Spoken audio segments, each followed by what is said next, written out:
Did you have any bizarre fan interactions? Yeah, I had a girl puke. Like at the sight of you or like I don't know. excitement or Still unknown. She was kind of like ushered off by her mother very quickly, so I While it never was really still got the story of happening? like, is it me? This week, I'm sitting down with the one and only Freddie from iCarly, Nathan Kress, on Throwback with Nickelodeon. I'm Anthony Padilla, and today it feels so wonderful to be joined by iCarly star Nathan Kress. Nathan! Hello. You ready to give it your best and leave the rest to me? I'm so sorry I did not write that line. Oh man, I am so ready to get past that part. Before we get started, I would like to know, what's your throwback? What were you a fan of as a kid? Oh man, well, I didn't even get cable until I was like 13. So like right before we started iCarly. So I was into the old stuff. Yeah, like I was yeah. an I Love Lucy kid. What? That, like Home Improvement. Did that influence you? Oh, those, yeah. Those shows? Oh, for sure. So Freddie was kind of a... Yeah, Freddie I Love was Lucy- Fred Mertz. So how did it all start in terms of your acting career? Oh man, so I went to like a giant cattle call when I was 3, just like hundreds of kids who would just go and try to get an agent. And apparently I went and just hopped up in the agent's lap and sang her a song. Wait, literally? I literally just got up in her lap and sang her a song, and that's how I got an agent when I was 3. And there's some advice for you. That's my secret for all you Nathan aspiring Kress. actors out there. Hop in the lap, sing a song. Then you booked iCarly, Mm-hmm. and I'm guessing everything changed for you at that moment? Oh yeah, yeah. That was pretty much the pivotal tipping point. It was getting to the point where I was hitting the age where I felt like I was starting to miss out on just teenage stuff, and I wasn't doing enough that I felt like I wanted to stay involved in the industry. So I was actually getting ready to just say, you know what?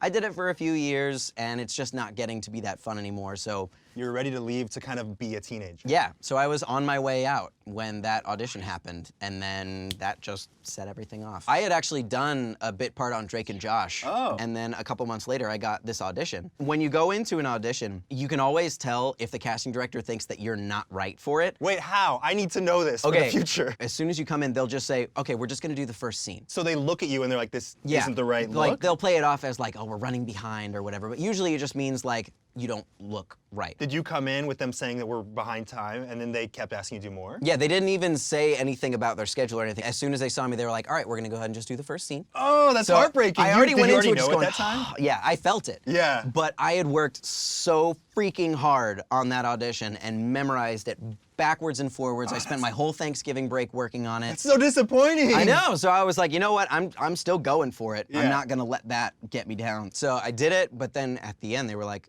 okay, let's do the next one. Yeah. Yes! Yes! You understand! I was on the way home actually from another audition when my manager called me and told me that I got the part. She said something like kind of offhanded like, so for the table read, they want to make sure that you don't change your hair or anything. Just as the roundabout way of saying that I got the job. And I was like, okay, sounds good. And then like it was just quiet for a while and she was like, do you understand what I'm saying? You got the job. I was like, yep! I understand! I need a moment by myself Yeah. to process this. As my mom's like driving in the carpool lane saying like, what's she saying? It didn't really hit me until our final network run through. It was like the network executives and like everyone, it was like 200 people. It was like doing live theater. So trying to remember the lines, and it was a really high energy thing. Doing the camera, there was so much choreography of doing the camera work. Because you were actually recording some of it? No, I actually found out that if I would have been recording, I would have had to be in the cameraman union. So yeah, I ruined apparently a lot of childhoods with that, so sorry. All those shots that you see from the first person perspective of the cameraman is not actually Freddie. Yes, fun fact. You broke my heart today. So what do the kids at your school think? My school of 1 because I was homeschooled. Ah, okay, so very different. Yeah, so I homeschooled from like 6th grade to graduation. Just to be able to go on auditions and stuff. Because no teacher is going to be like, yeah, you can leave to go on an audition 4 days a week. Do you feel like you missed out on any of those standard teenage years because you did so much school and so much shooting? Yeah, I mean, there's no way to do it all. You can't be a kid, get good grades, and work a full-time job. It's just not possible. So you have to sacrifice on one of those things. But I think the trade-off was, yeah, I don't get to do regular kid things, but I get to do not regular kid things. True, yeah. So that made it worth it, you know? So like, yeah, I didn't get to have as many sleepovers, and I got to go to a whopping like 1 school dance, and I didn't get to do like the normal stuff, but I got to do other stuff. Honestly, I would consider myself luckier rather than, you know, at a detriment or at a loss to have not had to deal with that stuff. I'd say so. There was so much pressure going into every school dance of like, I gotta find a date, I gotta look good, Exactly. I gotta dance and not be embarrassed. Right, and when you're a fellow like me who sucks at dancing, honestly, that's just a dodged bullet. Yeah, you know? this is, it's the sway. Like, Oh, that's this is cool though. Yeah, It's like, I'm gonna stand over here by the bleachers in the gymnasium. Yeah. Don't mind me, I'm having a good time. Get me some punch. The minor positives that I missed out on were totally worth it compared to all of the negatives that I didn't have to deal with. Yeah. Of just like teen angst and drama. You Yeah. know? Like there was still, like, anywhere where you're around multiple teens, there's going to be some kind of angst. But like on the iCarly set, it was not to the extent that it was at a high school. iCarly had some of the most famous guest stars of any show that I'd seen around that time, Yeah. including Emma Stone, Jack Black, One Direction, Fred Frigglehorn, Bro. Michelle Obama. Michelle Obama! Who do you think you were most nervous to be on set with? It was a tie probably between Jack Black, because that was big. Jack Black, come Jack on. Black, oh yeah, Come huge. on, Jack Black. Yeah. And Michelle Obama was a big one, not only just for the fact that it was Michelle Obama, It's but Michelle Obama! it was also the Secret Service. She's got like 50 people just scoping the place out. Like days before she even arrived, there were Secret Service guys with like dogs sniffing the place out, because this was a big building. And it was funny because there were Secret Service like actors, people in costume, and they looked the exact same as the real Secret Service. So we didn't know, like... Oh, okay, so you had, because she had to be, like, she was playing herself. on the Right, show. yeah, so she was playing herself, and they were like Secret Service guys, and this Taron Killam was one of them. Yeah. So they were all there, and they looked the exact same, so we never knew, like, if we were coming up to a Secret Service guy and, like, swatting him on the shoulder or whatever. Yeah, bro, I'm gonna Yeah, put you on the are ground. you hitting me? Yeah. Yeah. You assaulting a federal officer? Yeah. So you just never knew like who you were talking to. But it was also cool because most of those guys had kids. Yeah, So they were yeah. like fans of the show. Oh, okay, So yeah. they were really chill about it. Everybody was very nice, but it was just intimidating, that gravitas of like, the wife of the leader of the free world is eating spaghetti tacos with us. Wait, were you like, She was eating, yeah. with her? There's just things that happen on the show like that you're like, why is this real life? Yeah, yeah. How is this happening? See, that's a unique experience that you wouldn't have had if Exactly. you had a normal teenage life. Right. I'd sacrifice an awkward homecoming over eating spaghetti tacos with the First Lady Yeah. pretty much any day of the week. Did you have any bizarre fan interactions? Yeah, I had a girl puke. Like at the sight of you or I like don't know. excitement or like Still unknown. She was kind of like ushered off by her mother very quickly, so I While it never was really got still the story of happening? like, is it me? Did I do something? But yeah, I don't know if she was sick or what, but that was a big one. For a while I did like autograph signings at malls and stuff, and it would just like 3,000 people would just show up, and we'd be there for like 8 hours, and they would be totally okay with waiting. I don't understand what human being is that exciting to see in Right. person that you'd want to wait that long. People did it. do you think you're exciting enough to wait 8 hours to meet? No! No, not at all! I don't understand. Did people expect something from you when they finally got up there? They're like, I waited 8 hours, do something for me. I guess. I mean, but that was the hard part. It's like once you got there to 8 hours, the mall people were saying like, you gotta hurry this up. Yeah, So it yeah. would become a point where like, it would literally be like, hi, hello, I'm signing as I'm looking at you to at least get some kind of eye contact, and now I will hug you. Great, thank you so much for coming, because there's 300 people Yeah, and the yeah. mall's closing in 20 minutes. So it did get a little bit crazy. There was never enough time to be able to dedicate to people, but I just, if I can at least give people a hug and like make some eye contact, that was really like all I could do, because there was, Yeah. I wanted to be able to do that for everybody. So that was a challenge. Every once in a while, very rarely, you'd have the people who were like not satisfied with that, but for the most part, people were really chill about it. They're like, tell me a joke. Yeah, or something. dance, comedy monkey. And you would. I would pop a jig. That was back when Gangnam Style was really in, so I'd, just do a So little you're like, dun, dun, dun, dun, dun, dun. dun. Yeah, they would just play it over the loudspeakers, and I'd be like, well, that's my cue. Time to start the whoop. I also had a girl pass out. That one was just straight up like classic pass out. Like she was just overwhelmed at. Did someone catch her? So here's the problem. What? I thought she was joking because people. It does sound like a joke. Yeah, it people, sounds fake. Like almost. you wouldn't think that like, someone you can't would pass out from seeing me. Yes, I just thought it was like, okay, this girl's thing is that she's gonna be like, oh, Right. and then like, you know, that was just gonna be her thing, and then we go into a conversation and have a great time, and I'd sign an autograph and she'd leave. Right. But she literally, it was classic like. With the hand on the head. hand came up and like her eyes like rolled in the back of her head. And I was like, wow, she's about ready to commit. Committed. And she started like going down. I was like, any second now, she's gonna like drop to a knee and like, ha, gotcha. Yeah. But she just went down. She slammed on the ground. She went just straight onto the ground. And I was like, oh no, this is real. The whole time I was just thinking, this has gotta be. Was everyone just like, what is happening? Yeah. It took a couple seconds for people to be like, oh, we should help her. Yeah. Because she's not getting up.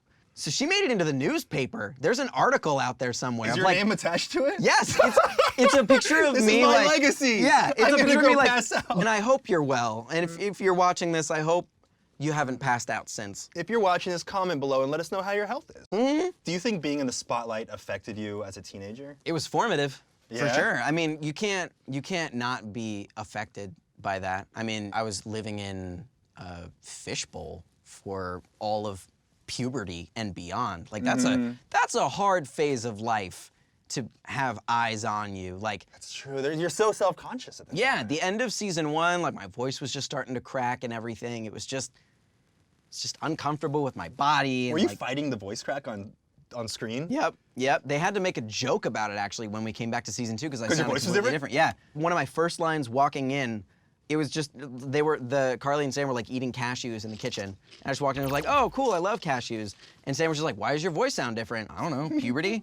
and then we never talked about it again. That was the joke. That was the joke. That's good. Yeah, That's good. it Simple. explains it. Yeah. So, and then we just never approached it again. I will say that just living that life in that spotlight, I think it definitely made me a more conscientious person. That extends, like I was saying, into the social media thing. I mean, when iCarly took off, it was right about when that was starting. You know, we all hopped on Twitter. I think when I first signed up, I was getting, at that point, like 10,000 followers a day. So when that started taking off, I think there was this sort of feedback loop of fan interaction that no one ever really got a chance to get. You were the first wave of that. Yeah, and I think a lot of Yeah. that had to do with the fact that iCarly was so internet focused. That made people feel a lot more connected to it, and I think Right. it created an avenue for fan interaction that just never existed before. You just have people talking to you all the time on your phone. Would you check it?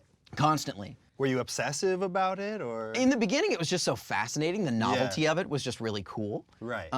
And it was great to just be able to like talk back to people, but then I think troll culture just started taking over and it just started becoming not worth it. Just like my first really serious dating relationship, that was kind of at the peak of iCarly, and there were just people specifically who couldn't separate the show from reality. Where You're supposed to be with Sam. Exactly. So like my girlfriend at the time would be getting so much hate, and there were just like hate Twitters being made, like just dedicated to her and just trolling her and constantly tweeting at her all the time. And there were just people being mean to me, and like it was just this whole, it just got way out of hand. Did you have to defend your girlfriend at the time? Yeah.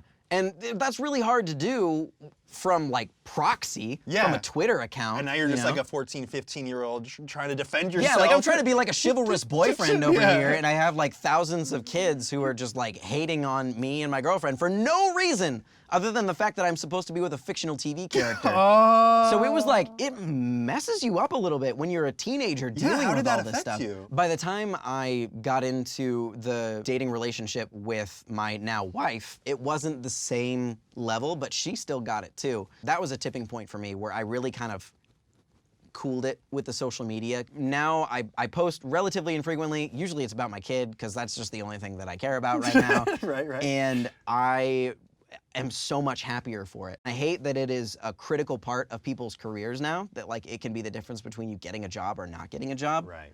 It's the only reason I was hired for this job. It got to the point where like I would like see, oh man, this week like my insights were down and I lost a certain amount of followers, and that would like hurt me. And I had to get to the point where I could just say, I don't care. So do you feel better now that you've kind of detached yourself from that world A lot better. And I've talked to my wife about it recently too. The fact that we just don't have to worry about that anymore and we can focus on just like having and living a happy life rather than showing people that we have a happy life. It's true. It makes you happier. And it saves you time in your life. Like you get hours in the day back that you didn't even know that you had. Might have to try that sometime. Try it, it's great. Try it, try it. All right, Nathan, so I'm gonna say a few names and I'd like to know the first thing that comes to your mind. I'm bad at these, but let's try. I think you're gonna be great. Jerry Trainer. Farts. Why? He talks about pooping and farting a lot. Like, to the point where you're like, this is a real thing. Yeah. Oh, it's real. Don't put that out there. I mean, he probably wouldn't care, but we probably shouldn't. We'll cut that one. We'll cut it. Noah Monk. Dubstep. Why? He was actually a big reason why I got into dubstep in the first place, because I didn't even know what it was, and then I found out he was into it, and I was like, bro. Yeah? Oh, we're on the same level. So he introduced you to this. Largely, yes. So he got like those apps on the phone, so he'd be making sick beats while we were like between He's like, takes and stuff. Wah, wah, wah, wah. Wah, wah, wah, wah.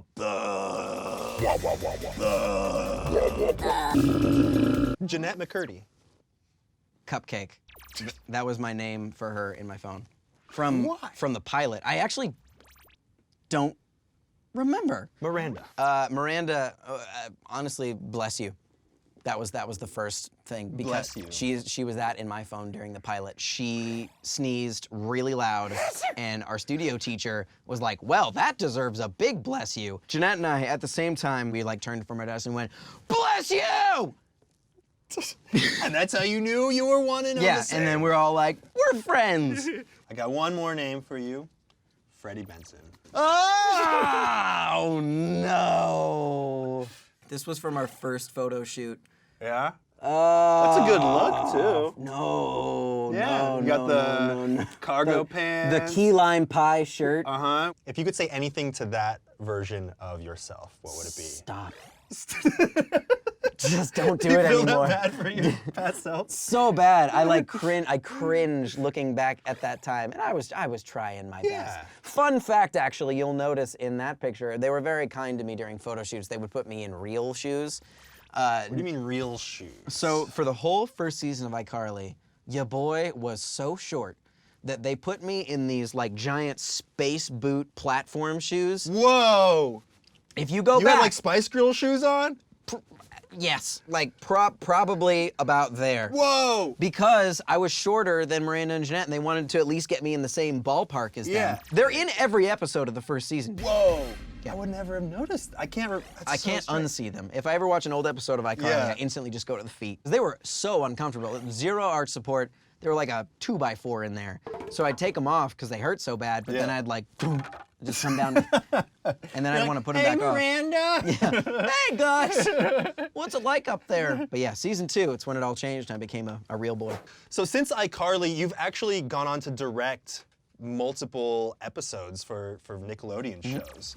Would you say that your experience working as an actor on Nickelodeon affected your directing style? Oh yeah, the reason why I even started directing in the first place, it was actually while we were shooting the last episode of iCarly. Our executive producer just came up to me and said, look, I have seen that you pay attention to what's going on behind the scenes. I think that you could be a good director, and if you ever wanted to try it, it would be great to work with a crew that you're already familiar with. So you didn't even know if you wanted to do it or not until someone was like, you'd be great at this. I knew for a fact that I didn't want to do it. as a Oh, matter- really? So you yeah. were like against it? Oh yeah, because I would, like on the acting side, I'd just look and see our directors like, Stressing sweating. constantly? It was hard work. So I didn't want to do that at all. That just looked like too much. I finally just came to the conclusion that it was like, I have to do it once. Yeah. Just to prove to myself that I hate it. Just to see, really. Yeah, because I might be surprised. Yeah. And I went into it expecting to just be like, oh, never again. Somehow in the midst of that, in the week, I flipped a switch where it was like, oh, this is actually kind of awesome. So you liked it? I liked it a lot. It's turned into kind of a passion that Yeah. I never really would have expected. If I could do that for the rest of my life, I Yeah. would take it. So how do you feel about the fact that the Creddie versus Seddie debate is still going on in comment sections everywhere? Guys, it's been years. If you wrote the show, who would Freddie be with now? Freddie would have moved to Palo Alto. You haven't planned out. You've thought about this. Yeah, he would have moved to Palo Alto and met this like super cute programmer. You know, that or he's still living with his mother. He might still be with Mrs. Benson. We don't know. You know, that would actually... That's a good ending. You know what? That's a happy ending. That's the only woman for him. And his mom is happy too. Yes, his mom is very happy with that decision. And Freddie is tick-free because of it. All right, well, thank you so much, Absolutely. Nathan. Thank you for having me. And thank you for watching. We'll see you next time on Throwback. Were you like a dubstep fan at the time because of him? Yes, largely yes. Everything I listened to would just go, "Buh." But you gotta wait for that drop, the good drop. The good drop. And you can't wait too long for the drop. Like, don't leave us hanging. Just no more than a minute. Yes, you can only go do do do do do do do do. You can only get so high. Add more trap beat. Right. Like how fast can that possibly go before it's just one note? Right, then you're just going, and that's it. Then it's not music, then it's just Jerry Trainer. Thank you so much for watching. Be sure to subscribe for more Throwback and go ahead and let us know who you'd like to see on the show next. We'll see you next time on Throwback.